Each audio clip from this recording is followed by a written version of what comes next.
सरकारी banking क्षेत्रासंदर्भात reserve bank of इंडियाने एक अत्यंत मोठा आणि ऐतिहासिक निर्णय घेतलाय।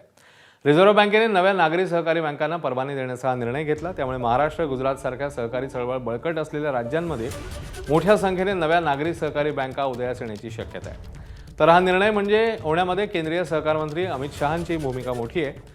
कारण काही वर्षांपूर्वी देशात आणि राज्यात एक करून नागरी सहकारी बँकांवर रिझर्व्ह बँकेचे निर्बंध लादले जात होते। ठेवीदारांच्या ठेवी अडकून पडत होत्या आणि त्याचं आता अगदी विपरीत धोरण रिझर्व्ह बँकेने स्वीकारलंय।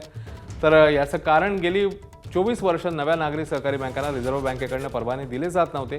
दरम्यान याविषयी सहकार भारतीचे महाराष्ट्र प्रदेश विवेक जुगादे यांच्याशी संवाद साधला।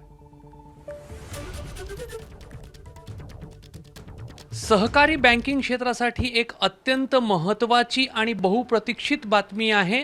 माझ्यासोबत महाराष्ट्र सरकारच्या सहकार धोरण समितीचे सदस्य विवेक जुगादे सर आहेत।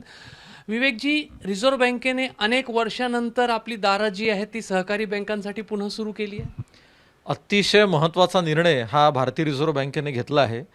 जवळजवळ 2 दशकं म्हणजे जवळजवळ 24-25 वर्षांपासून भारतीय रिझर्व्ह बँकेने कुठलीही नवीन बँक सहकारी बँक सुरू करण्याकरता लायसन्स दिलेलं नव्हतं।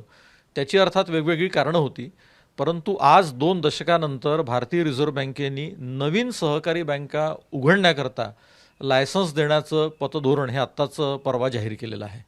नवीन नागरी सहकारी बँका जर एखाद्या व्यक्तीला उघडायची असेल, काही लोकांना उघडायची असेल किंवा एखाद्या छोट्या पतसंस्थेला नागरी सहकारी बँकेमध्ये रूपांतरित व्हायचं असेल, काय निकष आता रिझर्व्ह बँकेने ठेवले?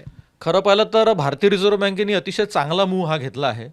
जसं मी आत्ता म्हणालो की गेल्या 24 वर्षांपासून एकाही बँकेला, नवीन बँकेला परवानगी त्यांनी दिली नाही।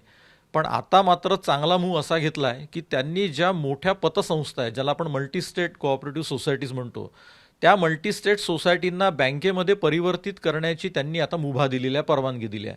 त्याच्यामध्ये काही त्यांनी क्रायटेरिया ठेवल्या। त्याच्यामध्ये त्यांनी असं म्हटलं आहे की त्या पतसंस्थेचं डिपॉझिट हे 10,000 कोटी कमीत कमी असलं पाहिजे, त्यांची नेटवर्थ ही 300 कोटीची असली पाहिजे, त्यांचा CRAR 12% असला पाहिजे आणि त्यांचा नेट NPR 3%च्या खाली असला पाहिजे।